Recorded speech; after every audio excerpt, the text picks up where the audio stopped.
Friday. Welcome to another edition of Tanya Talks. Today we have joining us is Brandy Saunders and Karen Rose, and we are going to be discussing the agreements, the personal agreements that we make with ourselves each and every day in our daily lives, conscious or unconscious. So even in this moment, we're making an agreement to be here. Whether we made a decision and an agreement that we would show up. Brandy being all the way in Australia, it being midnight over there, it being 9:30 in the morning, and us being in a lockdown, Karen and I, and we could be sleeping. Yes. So all three of us in different time zones and different times of the day. So ladies, welcome, and thank you very much for being here tonight and this morning. Thank you very much for having us. So yes, and I'm looking forward to seeing what comes out of this conversation, because we are constantly making agreements with ourselves. And what does that look like? How can we make new agreements? Do we like the agreements that we've made for ourselves in our jobs and our relationships with our kids, with just everybody, our friendships, our social surroundings, our lifestyles, our finances, everything. So Karen, I'm just going to begin with you this morning and just ask you what that looks like for you in an area of your life.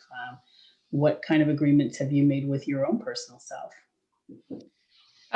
Well, first of all, thank you very much for having me on this call. And I love it when you pose these questions, because it always forces me to reflect on, where am I and how did I get here and what does that look like? And I think for me, the personal agreement piece of it is one of the most challenging pieces of personal development and growth, is because it's so easy not to be accountable to ourselves. Oh, you know what, I'll do it later, or, maybe tomorrow, or, whether it's physical, like health-wise, oh, I'm going to work out and it's all right. Nobody's really going to know if I don't do that, sort of thing. And it's interesting to look back over the years to say, okay, how did I get so that I do, fulfill those agreements with myself in what that looks like. And for me, I would say that it started through sports, doing that extra work. I guess it started really, if I go back to a very unhealthy relationship with myself, that I felt like I had to prove myself. I felt like I had to prove myself to other people to be validated from them. And so I was always pushing more. I had a message given to me that I was not good enough. When I was about 7 years old. So that through my teenage years, I would say I was very good at having those personal agreements with myself, but from an unhealthy perspective. So you kind of inherited that personal agreement. So you started out where somebody gave you that belief and then you ran with it, would you say? Well, it was more that somebody gave me the I'm not worthy message, and it was set out that, well, I'm going to prove you wrong. That piece of it, I don't know where that came from, but I think that was the unhealthy piece of it, that I was always striving to prove to somebody else that I was worthy, and to do that I had to keep saying to myself, keep going, do more, and I don't think that was necessarily healthy. Now, 40 years later, sort of thing, I can have a relationship with myself that I'm doing it for myself because it makes me feel good. Mm-hmm. And I think that that's what motivates me now, is that when I say, okay, you know what, I'm going to eat healthy. I do that because it makes me feel good, not because I'm being validated from somebody else, or not because I have to prove something to somebody else, but it's more about what are the emotions that are built up inside of me, that I get that reward because, yeah, you know what, that feels good. I made a commitment to, whatever it is, like walk my dog for 30 days. Lots of times there were times I didn't want to do it, but because I did it after those 30 days, I could pat myself on the back and say, you know what, good for you.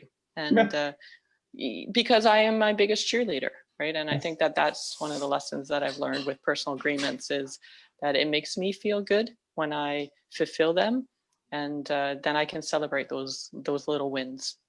Right. Well, congratulations. Thank you. And Brandy, what does that look like for you? Well, I was just going to say that I can relate to Karen regarding the accountability piece of it. I think that when you have the knowledge that you have actually made the agreement with yourself and with others, then you have to be accountable to that. So it's not like, well, how did I end up in this place, or why am I going through this? You know why. So for me, it looks like, well, when I was younger, I definitely made the agreement that I was a burden. And it was an agreement that was also given to me when I was a child, that everything, I was in the way. So I worked with that or dealt with it rather, by just getting low and not being in anyone's way, not requiring help, doing everything myself, being just overly independent, if you will, and not building strong relationships with people because I didn't want to have to rely on anybody, because I didn't want to be a burden. So once I got older and I recognized that that is the message that I was sending to myself and to everyone around me, it made me constantly think, okay, so let me check that. I'm being, whenever it looks like that, I'm being triggered. Let me deal with it within myself and then move forward. So. And how do you both identify with that? Like at what point, like for anybody listening out there, what does that look like? Because a lot of times we're blindly in agreements with ourselves. We're unconsciously in agreements with ourselves, and we don't even realize that we're in this agreement because it started from many moons ago, that it wasn't even our decision to be in that agreement. Where did that start for you? I think for me, it was more about self-awareness than me thinking about the personal agreements that I made. And really, being able to step back, and we've talked about this on another show that we've done, is that being able to stand back and look at me as if I was the actor or actress, the main actress in my own life. And, is that really what I want? Is that really how I want to portray myself? Is that the person that I want to be? And being able to step back and see that, then it's easier to say, well, I've agreed, I've had these personal agreements. I think that those words I've never actually used to say that I've had personal agreements with myself. But it's being able to step back and say, okay, this is where you're at. Is this really where you want to be? Right. And if it's not where I want to be, then why am I here? And then saying, oh, you've done A, B, and C that kind of led you to this, or, and then being able to say, okay, well, that's not what I want. What do I want? And getting very clear on what it is that I want. And then making agreements with myself to say, okay, I want to be healthy. Okay, so then the agreement's got to be, okay, you're going to make better choices every time you eat. You got to make better choices about, exercise or activity or whatnot. And for me, that it's the stepping back and taking account of where I'm at, mm-hmm. and is it where I want to be? Right. Yeah. And Brandy, what did that look like for you? And was there a formula for you or anything as such where all of a sudden you're looking and saying? No, definitely no formula. There's no formula for anything. It's literally what works for you and when it works for you. For me, it was definitely self-reflection. It looked like therapy. It looked like also getting to know myself, getting to know, again, like Karen said, what do I actually want? And I will agree too that for me, it did not necessarily look like, okay, well, these are the agreements that I've made. For me, it looked like these are the actions that led me to where I am now. Mm-hmm. And what actions do I need to take to, as Karen said, get to where I wish to be. Right. So I definitely relate to exactly what Karen said, is that it's not about, actually you don't get the knowledge. I feel like that this is the agreement that you made with yourself in order to be in the situations that you're in, until after you've done a lot of the work to get yourself out of that situation. And that, I think that comes with hindsight. That revelation happens when you're looking back at what your journey has been up to this point. And then you can, yep, I get it. I made an agreement at that point to be in this space, and that's how I got there. And these are the things I did to get there. But it doesn't happen until you look back and you reflect on what the journey has been to whatever point you are. Right. And for the sake of, the undertone of it all, as I say, know thyself, and getting to know yourself, like for the sake of just a title, we're using, personal agreements, but really at the end of the day, it's just really us getting to understand ourselves, that we realize that we're in these situations, consciously or unconsciously, and we don't like it, and how it has filtered through. And it does stem from our early years of the belief systems that we were given, the environments that we observed growing up, and how people responded to the environments, that all of a sudden it was like, this is what life looked like for us. It was starting to shape what we thought life looked like for us, what we thought life was supposed to feel like. And that trickles into the jobs that we pick, that trickles into the friendships we cultivate, and the relationships we get into. All of that stuff, all of a sudden there's that same undertone of, Karen, yours was I'm not enough. Brandy, yours was, I'm a burden. And all of a sudden you look at the jobs you're in and you're like, do I feel still the same? Like, is it reflecting that same narrative?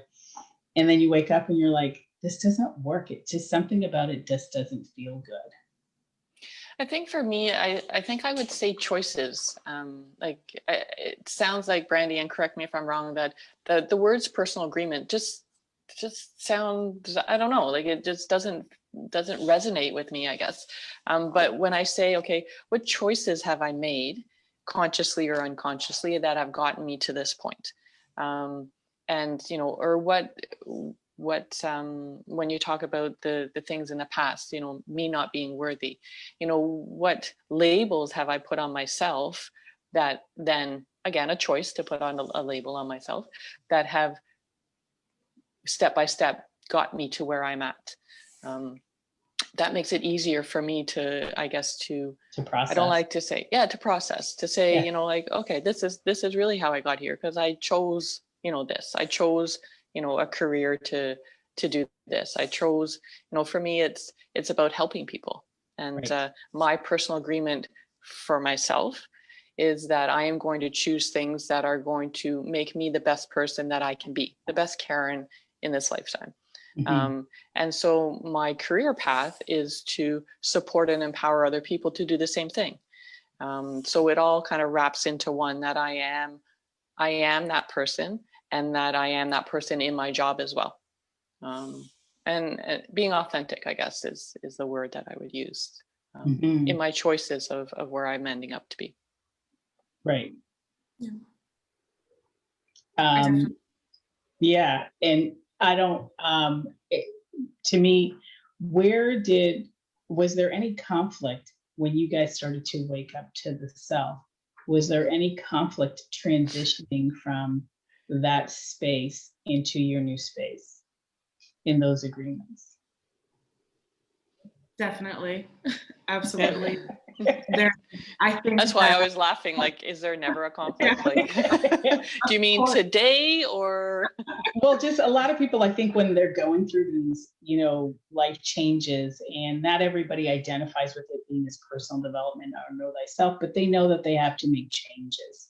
Yeah. And I think a lot of times people feel like they're alone going through the changes because they don't want to speak about it, but they're going through a lot of internal conflicts, external conflicts, and they don't know how to deal with it. And I think it's so important when we share that we are going through conflicts when we're going through these changes, so that people don't feel so alone. And it's normal. This is a normal part of the process. So just the fact that you both laughed, right?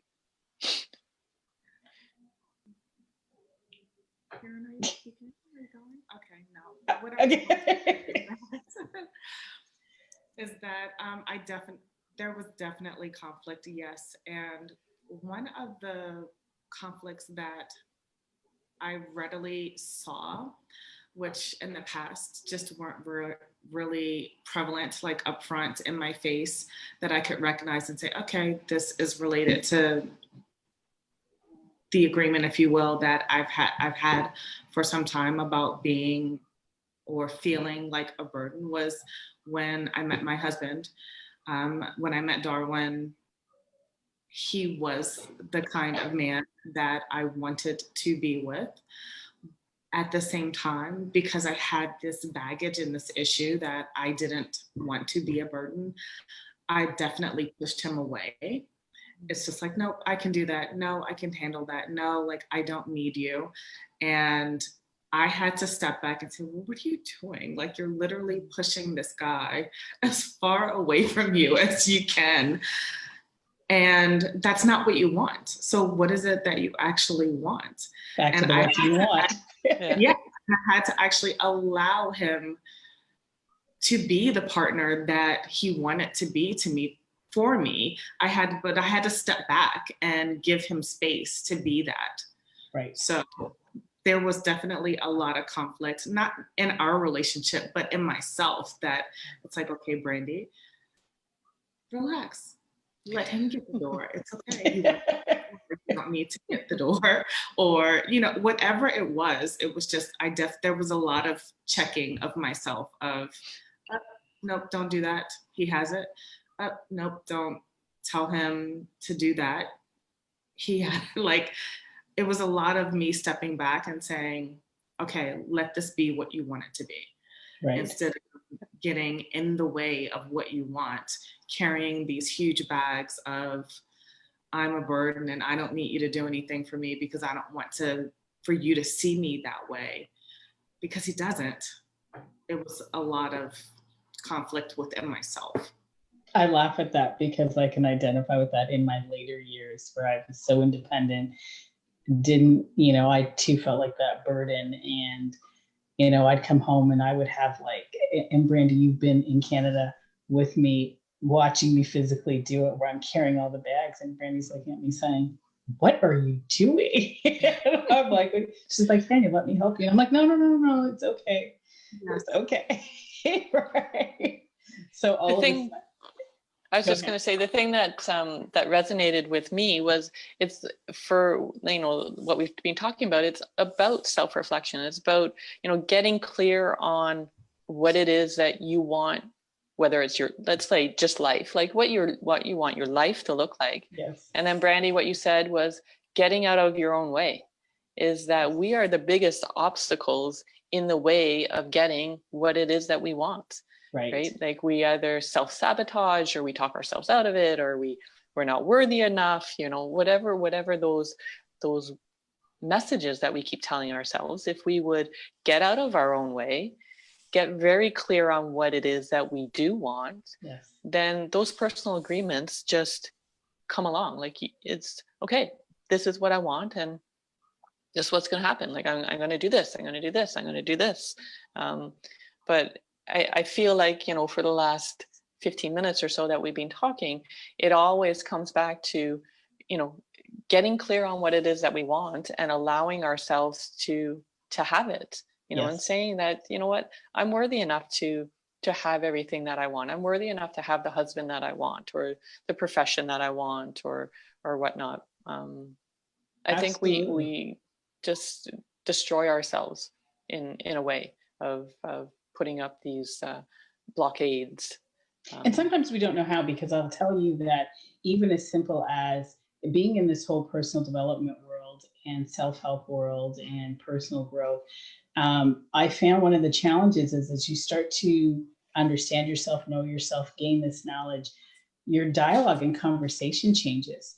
And you're in an environment all of a sudden where you don't have necessarily the space to engage in this sort of exchange and have that connection with the old space you're coming out of, and all of a sudden making that decision that I'm not having it anymore. My personal agreement is, if I'm going to choose me and show up for me, what I want is to be able to have healthy dialogue that has impact, has meaning, adds value to people's lives. And all of a sudden it was like, well, what am I going to say? What am I going to talk about? But not just that. It's not getting back into the old conversations with the old characters in your life, if you want to call them, and then making that decision that you're not going to be in that environment. But then there's that void of the lonely period where all of a sudden there's nobody to talk to. Yeah. Has anybody gone through that? And then you feel more alone than Yes. you felt like, well, you know what, maybe it's better to be back in the old way because at least I had people around me. And now I feel like I'm just like this person alone. Right. So yeah, I can definitely relate to that. That transition of like old, new, and this stuck in the middle piece of like right. Here I am, like, you know, conquering the world by myself, and yeah, very much alone. And I think that the more that we talk about it and the more that we're vulnerable with other people, we realize that other people are in that alone space as well, right? They don't want the whatever they don't want, like the drama, the this, the that, and then get into that middle section of I'm alone. But when, you know, things like this where we can say, hey, you know what, I do feel alone, then you can say, hey, I feel alone too. And then all of a sudden you're alone together, right? And knowing that there are other people out there that are feeling the same things. Like there's whatever it is that you're going through, there's somebody else in the world that is going through the same thing on some level. And I think for me, that makes me feel less alone. I might not know that person. I might not be in conversation with that person, but I don't think that we are that dramatically different in this world, that there are not people who feel exactly the same way that I feel at some point or another. And that for me was reassuring when I figured that piece out. Oprah taught me that. That was a powerful lesson that I learned from Oprah. Right. Somebody's saying so true, Karen. It's right in here. They're writing in. And Brandy, what does that look like for you? Did you was there that void? So I was going to say that you guys made it sound so easy. It's not. Okay. You made this decision, you made this choice, and then you just hopped out of all of the old things that no longer served you and like right into the new things. And now all of a sudden you're lonely. Mine did not go that way. So for me, I had to learn how to look at the old relationships with a different point of view and be able to still respect those relationships, but honor myself as well. So if there were, like you said, you don't want to talk about the same things that you used to talk about that put you in that space that you don't want to be in anymore. I had to learn how to, because I just wasn't going to cut off my mom, my sister, like whomever it was that I was in these relationships with. So I had to learn how to just stand up for myself and say, hey, can we talk about something else? Or I'm also not that nice. I would just say, hey, I don't wish to talk about this anymore. Like there's a million other things we could talk about. But can I stop you there? Because you know, this is like how I look at it differently when you're like, I wasn't so nice about it. And I was like, I see it differently, where I had to love myself enough to know that I wasn't going to continue to put myself through this. Absolutely. Yeah. So. Yeah. And I think that's an important piece, Tanya. I think that because we do feel like if we stand up for ourselves and we are selfish by putting ourselves first, like that is somehow a bad thing. Like we have that negative connotation to that word selfish. And I think that it means that I'm going to put myself first, and I'm not going to take away from me to give to you, but it doesn't mean that I'm not necessarily going to give to you. But I have to fulfill my own self first. And I agree with you, Tanya. I don't think that is a bad thing at all. And I think if more people took that stance and fulfilled their own needs first, and then once you give to yourself, you have more to give to other people. Absolutely. You know, and you also have the quality to give to people. Yes. I like that. That's a big one. I like that one too. Giving the ashes of you versus giving the full, vibrant person that you are when you're filled up. It's funny when you say that. I remember my sister-in-law saying when my kids were younger, She said, Karen, you are a mother 100% of the time, but you do not need to be there 100% of the time. Mm, And that for me was so powerful, because that is I felt so guilty when I wasn't there for my kids when they were little. Like my husband would be taking care of like little things like going to the store, right. or, you know, going to the gym for an hour and trying to fulfill my needs, thinking, oh my God, like what happens if she's hungry? What happens if she's got a dirty diaper? You know, all of a sudden, like it was that I had to be here 100% of the time. And when she said that, it was like this weight had been lifted off of my shoulders to give me permission to say, yeah, I am always going to be your mom, but I don't have to be the one necessarily to change your diaper or to, you know, whatever it was. They were quite young at the time. And I think that, you know, giving of your ashes, Brandy, like you said, that, you know, you have to be able to give all of who you are, but you can't do that if you don't give to yourself first. And I relate to that with both of you, and both of you have taught me a lot in that area, where when you talk about not being enough and you talk about being the burden, and I had both of those with a bunch of other things added to that. And I remember taking on, both of you witnessed in my own personal life, where I took on everything because I had to be everything, and it wasn't sustainable. I did it for years and it wasn't sustainable.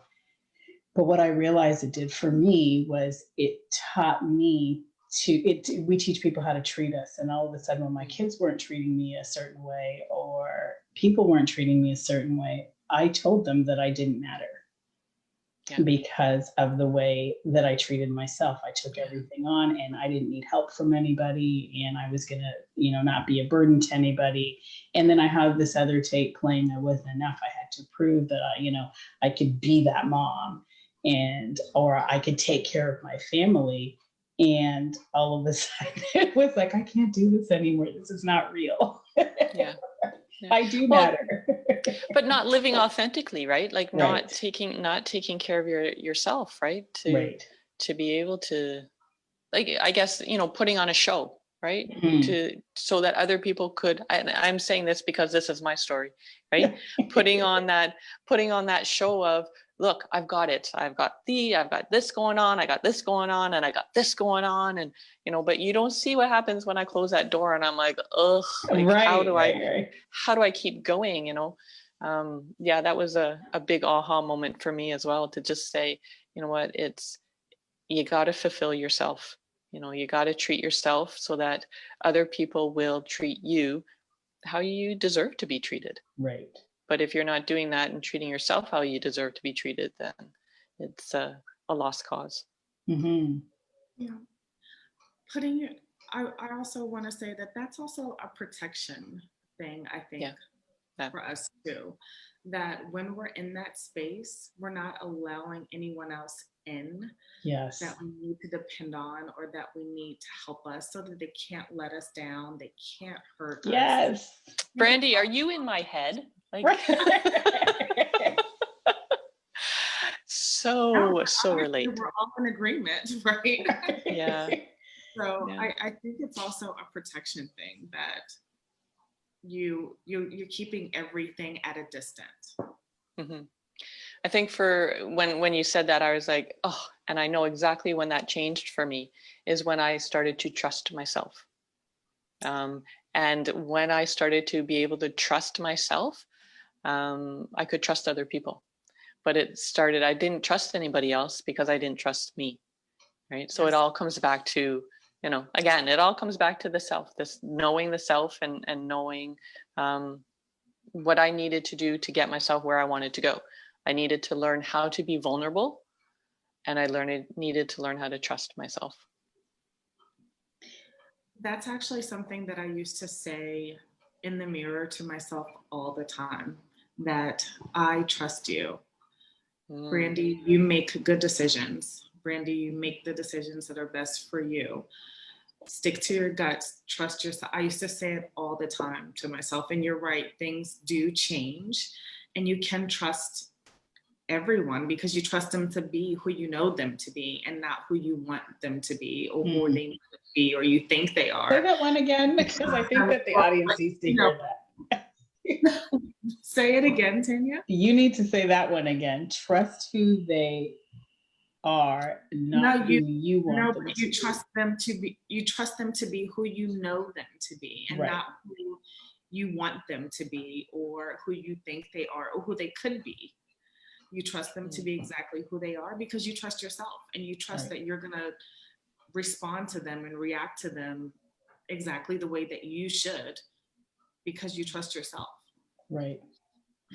I think a big takeaway, Brandy, for me, what you just said was the self-talk.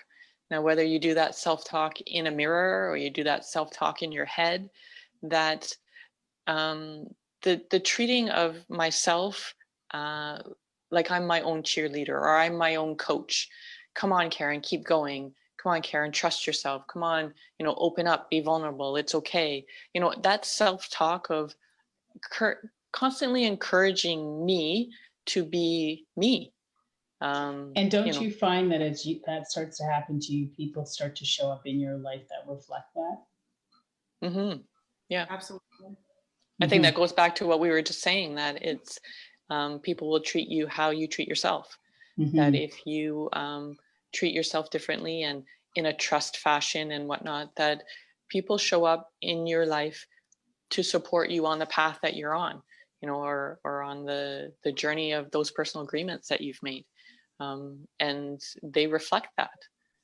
So if you want to change ultimately where you're at, again, I'm going to come back to, it's about knowing yourself, knowing what you want, and encouraging yourself sometimes on a minute by minute basis. I remember days where it was like, Karen, you just got to get through the next 5 minutes, right? It wasn't even about like the next day or the next week. It was about, can I keep going in the next 5 minutes? Can I get to, whatever it is? And that constant self-talk, encouragement, because I do think that we are our own biggest cheerleaders. And if we are not being a cheerleader for ourselves, that we can expect that we're going to get to where we want to go, because nobody else ultimately is going to do that for you.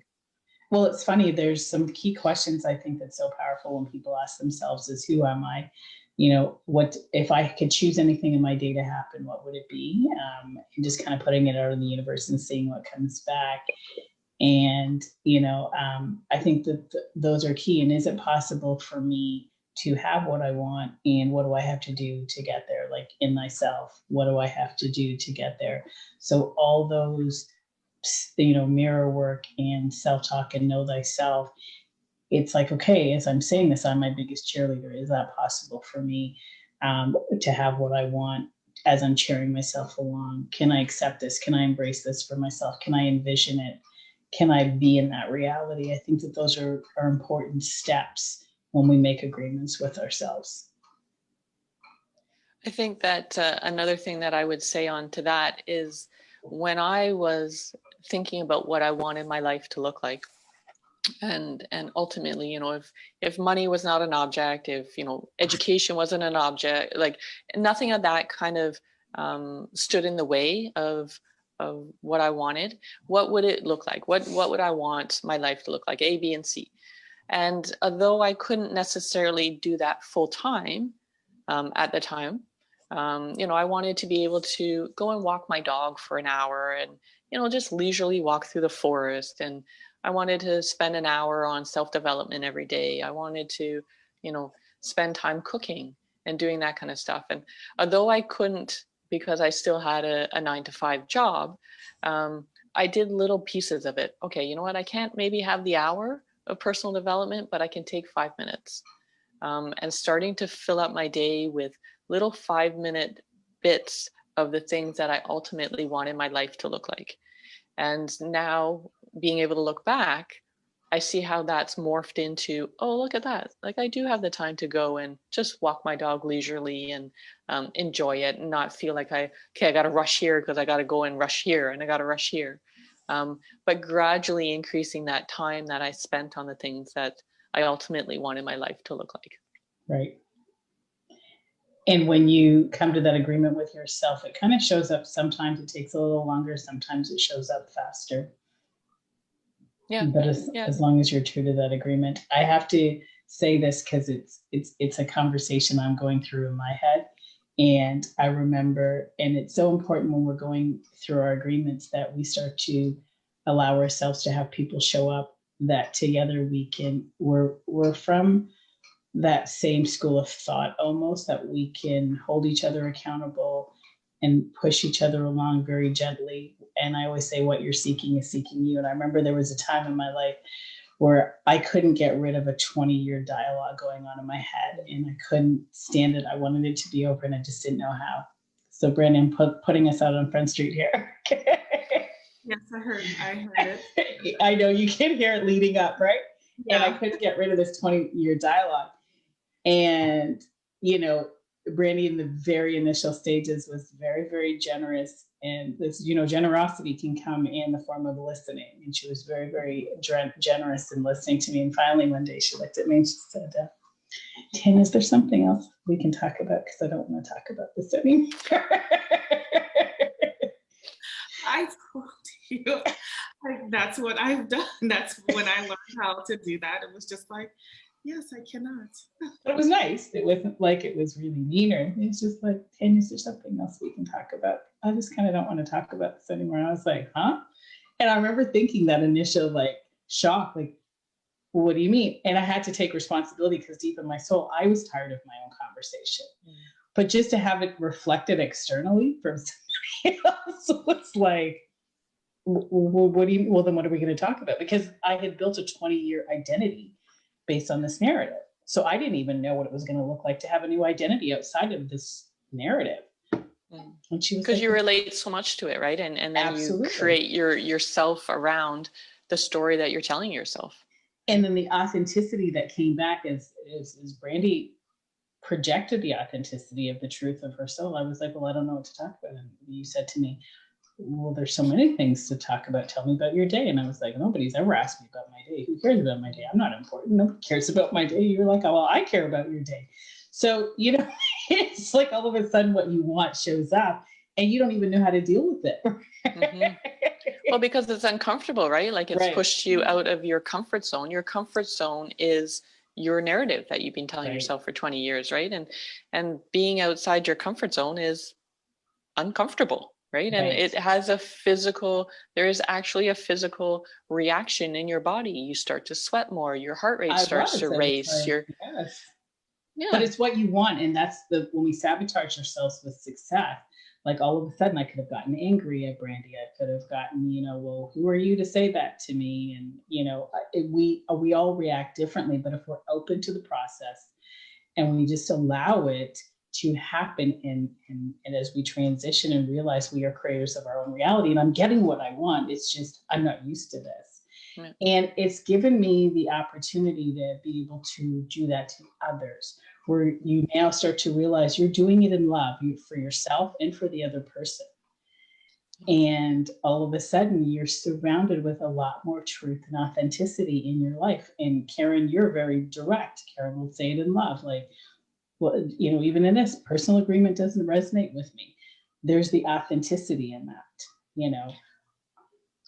I was just going to say, like, I think that that transition piece is that uncomfortable zone, right? Mm-hmm. That growth piece. And when you get to that uncomfortable zone, it's so easy to flip back into the comfort. And I think that that's what stops a lot of, again, I'll just talk for me. That stopped me, right? Of, oh, I don't really like that position. I don't like how it feels because the uncertainty, the heart rate, the you know, physical changes. I'm going to go back into this space because it's easier, right? Mm-hmm. It's easier to, I don't know, play the victim, right? And then, you know, put your foot back into this space and get a little bit more of a taste of it and say, oh no, wait, you know what? I'm going back to my comfort zone until it finally gets to the point where I was sick and tired of being sick and tired. Yes. Right. And saying, okay, like when is enough enough? You know, when am I going to jump, you know, into and embrace being uncomfortable? And I think when I have found being in that uncomfortable zone is now actually comforting. It's actually exciting. Like, oh, what is going to happen now that I'm in this transition zone, Because now that you trust that good comes out of it, like now you've got evidence to prove that every time I stick with it, how beautiful is it? Yes. And I think that, you listen to anybody who, any personal development type person, they always talk about that uncomfortable zone.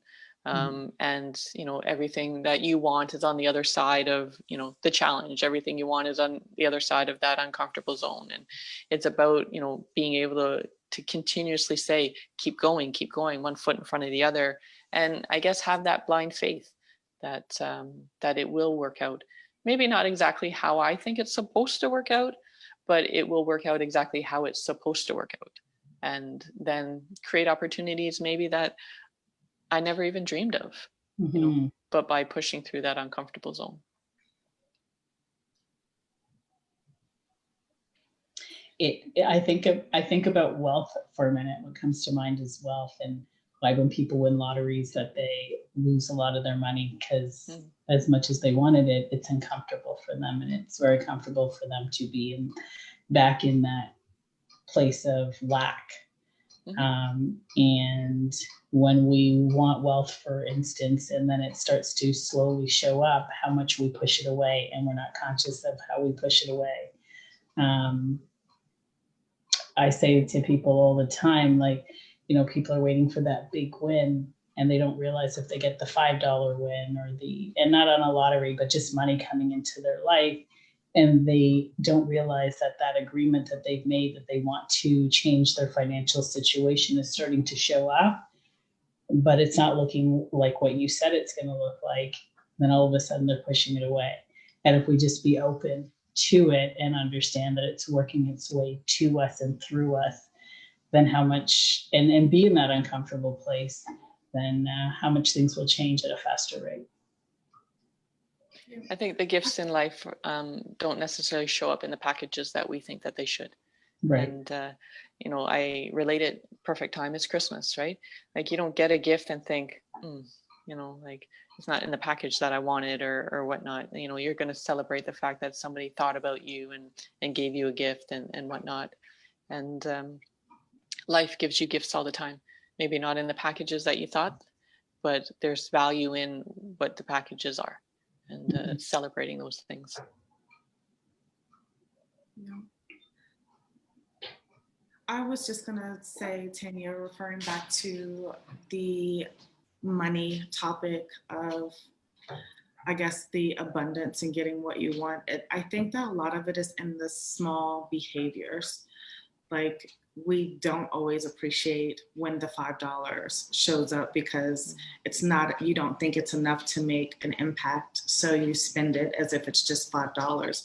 But the same thing would happen with $5,000 because it's the behavior and the habit that you have with you in the relationship with your money. So if you value the $5, you'd likely save it or spend it on something that will be an investment into something else that's going to grow your money versus just, whittling it away sort of thing. Yes, absolutely. I think that goes along with celebrating the little wins. Right. That we have this idea that these wins have to be massive, and when we celebrate the little wins on a daily basis towards ultimately what you want, it one, makes the journey better, and two, I think just brings in more stuff, right? Whatever that stuff looks like or whatever it is, whether we're talking about money or whatnot, but it brings more opportunities to celebrate more and more wins that get bigger, right? And I just had a kind of light bulb moment here on the show where I was like, oh, what does that look like when you talk about, Brandy, you just talked about the $5 and how we spend that $5 because it's $5. And a lot of times, I'm sure that both of you can relate to moments where you just want to keep something for yourself for a moment and just sit with it for a little bit, like take it to that internal place. And if you took that $5 and you just decided to keep it And, they talk about circulating all the time, and I agree with that. And we're constantly circulating when we're going grocery shopping, when we're putting gas in our car. Currency is always circulating, but we don't look at that $5 as being, it's okay for us to keep that for ourselves. Because we're constantly circulating that money. So it's all of a sudden, it's like, okay, well, I wonder if when you talk about that relationship with yourself, if you just took that $5 and set it aside and said, no, I'm going to keep this today.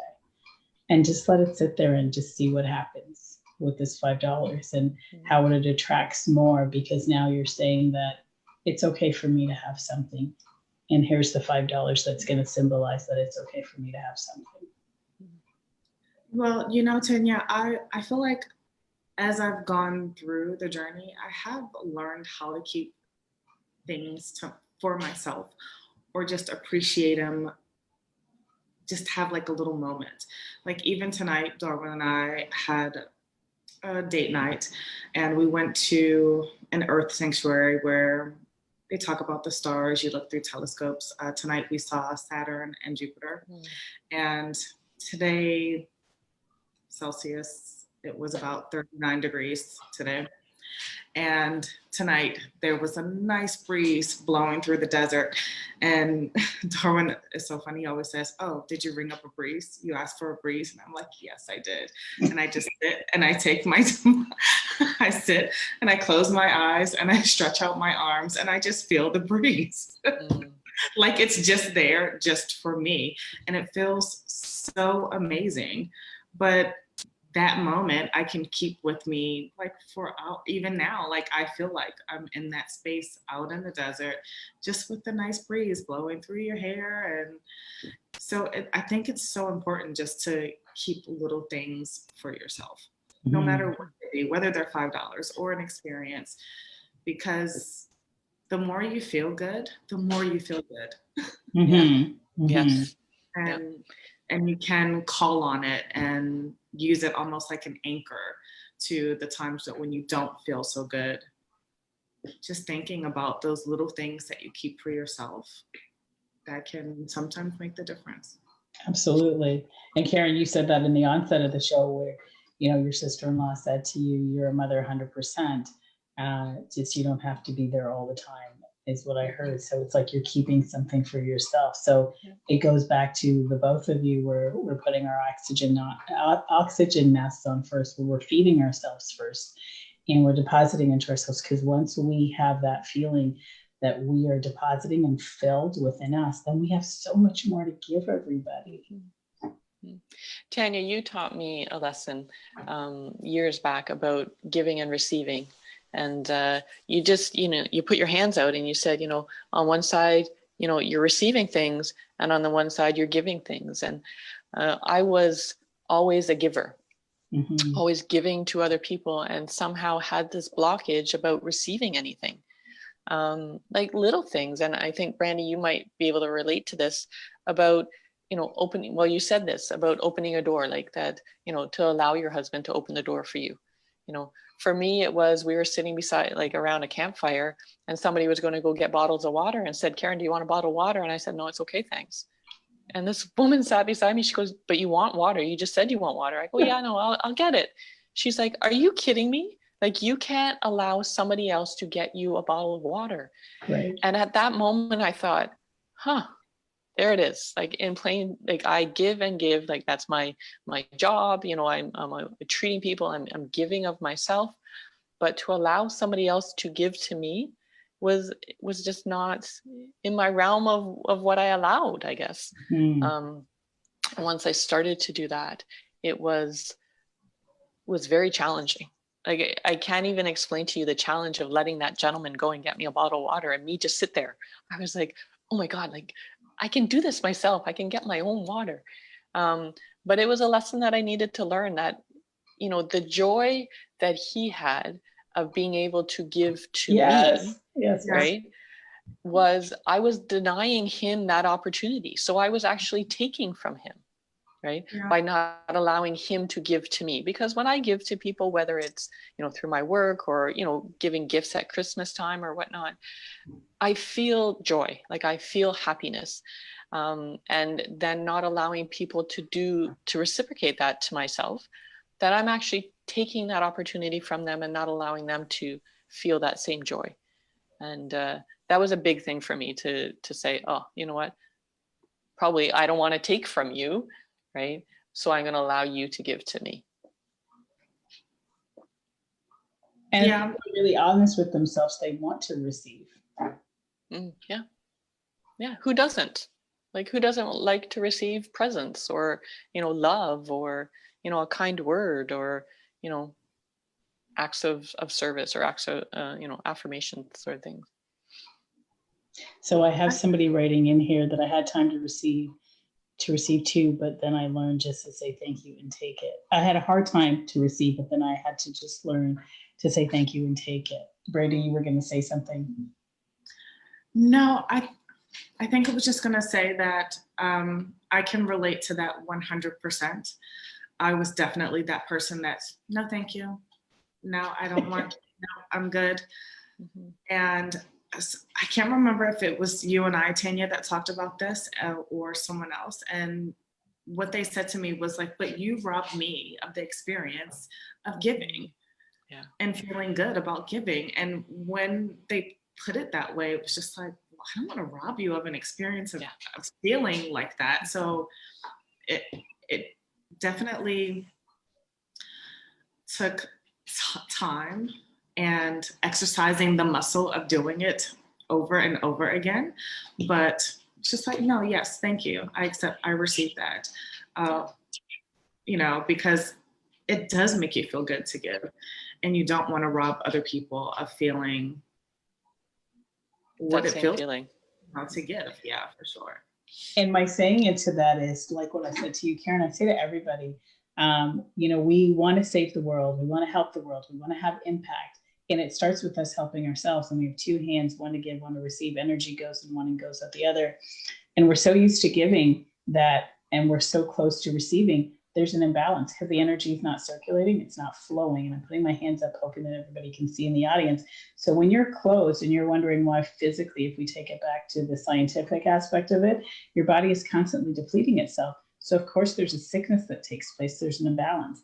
And when I started to realize that I was contributing to the imbalance of the world by not allowing the energy to flow freely by the giving and receiving, so I never looked at the person anymore, versus understanding that I played a part in balancing out the and harmonizing with the natural laws of the world, in allowing that experience in our bodies to exchangeably, because we exchange through osmosis and everything else. When I started to understand that concept, it was like, all right, guys, come on, who's giving?